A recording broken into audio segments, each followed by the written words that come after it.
ভাই iPhone 13 pro নিয়ে এত কাহিনী শোনার পর আর চুপ থাকতে পারলাম না যে আইফোন 13 এর মধ্যে নাকি 13 প্রোর মধ্যে নাকি শুধু গ্রিন লাইন। বাট এই আইফোন 13 প্রোটা আমি লং টাইম ধরে ইউজ করতেছি, বলতে পারেন যে অলমোস্ট 7-8 মাস ধরে আইফোন 13 প্রো আমি নিজে ব্যবহার করতেছি।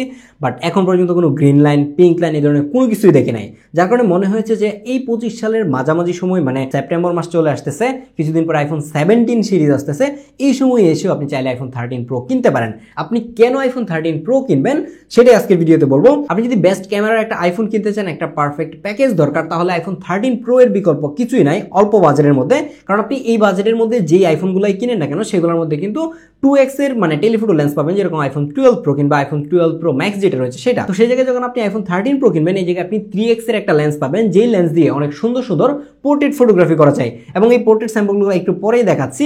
আপনি যদি আইফোন 13 প্রোটা হাতে নেন, আপনি ফিল করতে পারবেন যে আপনি লাখ টাকার কিছু একটা হাতে ধরে রাখছেন, কারণ এটা এতটাই প্রিমিয়াম। এই ধরনের যে বেস ভেরিয়েন্টের ফোনগুলো রয়েছে, যেরকম আইফোন 15 এটা, তো এইগুলো থেকে কিন্তু এই প্রো মডেলগুলো অনেক বেশি প্রিমিয়াম হয়ে থাকে। আর যে ফ্রেমটা রয়েছে সেটা হচ্ছে স্টেনলেস স্টিলের ফ্রেম, আর এর ব্যাক সাইডের মধ্যে ফ্রস্টেড গ্লাস ইউজ করা হয়েছে ম্যাট কালারের, যেটা দেখতে অনেক বেশি প্রিমিয়াম লাগে। আর সামনের দিকে আসলে একটা 6.1 inch super retina XDR OLED display পাবেন, যেই ডিসপ্লেটা একদমই মাখন লেভেলের ছিল। কারণ এই ধরনের ডিসপ্লেগুলোর ক্ষেত্রে দেখা যায় যে মানে আমরা নর্মালি এই ধরনের বেস ভেরিয়েন্টের ফোনগুলোর মধ্যে 60 হার্জের ডিসপ্লে দেখে থাকি, বাট এই 13 প্রো যদি আপনি নেন তাহলে এই জায়গায় 120 হার্জের হায়ার রিফ্রেশের ডলার ডিসপ্লে কিন্তু পাচ্ছেন, যার কারণে কিন্তু এই 13 প্রোটা আমার কাছে বেস্ট মনে হয়। এবং অনেকেই বলে থাকে যে এই হায়ার রিফ্রেশ রেটের কারণেই হচ্ছে যে এটার মধ্যে গ্রিন লাইন, পিঙ্ক লাইন পরে, কিছুটা সত্য বলতেও পারেন।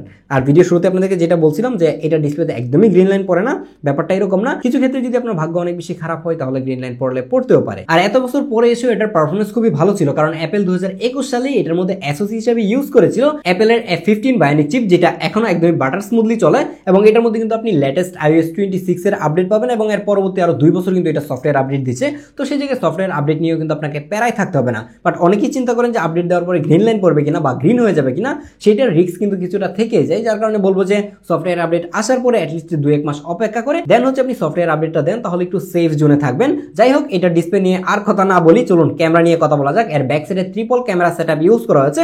আইফোনের প্রো সিরিজ কিংবা ম্যাক্স সিরিজের মধ্যে 3 ক্যামেরা যদি মানুষজন ফোন কিনে, তো এর 3টা ক্যামেরাই হচ্ছে 12 মেগাপিক্সেলের। এর স্যাম্পলগুলো জাস্ট আমি দিয়ে দিচ্ছি, আপনারাই দেখেন এবং বুঝেন যে আসলে এই সময় এসে 55,000 টাকা দিয়ে যদি আপনি 13 প্রো কিনেন, তাহলে বেস্ট লেভেলের ক্যামেরা আউটপুটই কিন্তু আপনি এটা থেকে পাবেন। কারণ এটার ক্যামেরাকে বিট করার মতো জায়গা মনে হয় না যে আসলেই কারো আছে। এই বাজারে S24 কিংবা S23 প্লাস ওগুলো পাওয়া যায়, সেগুলো থেকেও আমার কাছে কিছু কিছু ক্ষেত্রে এই আইফোন 13 প্রোর ক্যামেরাটাই বেটার মনে হচ্ছে। আর ভিডিওর দিক দিয়ে গেলে তো স্যামসাং কিংবা অন্যান্য যে অ্যান্ড্রয়েড ফোনগুলো রয়েছে সেগুলো আইফোন 13 এর ধারের কাছেও আসতে পারবে না, কারণ প্রত্যেকটা লেন্সেই আপনি চাইলে কিন্তু 4K 60fps ভিডিও রেকর্ড করতে পারবেন। আর আইফোনের ভিডিওর কি অবস্থা হয়তো বা এই স্যাম্পলটা দেখে বুঝতে পারতেছেন, এটা অসাধারণ লেভেলের ভিডিওতে। স্পেশালি 13 প্রো দিয়ে যখন আপনি 3x এ পোর্ট্রেট ফটোগ্রাফি করবেন, সেগুলো তো দেখতে একদমই মাখন লেভেলের হয়। এইচডি থেকে শুরু করে ডিটেল, শার্পনেস অনেক ভালো আসে। এর কারণ হচ্ছে এটা নিচের দিকে থাকা যে লাইডার সেন্সরটা রয়েছে, এটার কারণে একদমই একুরেটলি কিন্তু পাওয়া যায়। এবং এটা দিয়ে আমি প্রচুর পরিমাণে ভিডিও করে দেখেছি, ভিডিও আউটপুটও খুবই ভালো ছিল। এটা নিয়ে ডিটেইলি হচ্ছে আমরা কিছুদিন আগে একটা রিভিউ করলাম, সেই রিভিউতে কথা বলেছি।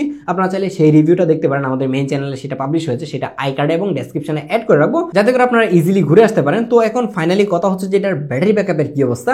এই জায়গায় বলতে পারেন 13 প্রোটা অনেক দিক দিয়ে পিসি আছে। এটার ব্যাটারি ব্যাকআপ খুব একটা বেশি না, 4 থেকে 5 ঘন্টা স্ক্রিন অন টাইম আপনি অ্যাভারেজে পাবেন। কিছু কিছু ক্ষেত্রে হয়তো এর থেকে কমও পেতে পারেন যদি আপনার ফোনের ব্যাটারি হেলথ আরও বেশি খারাপ হয়ে থাকে।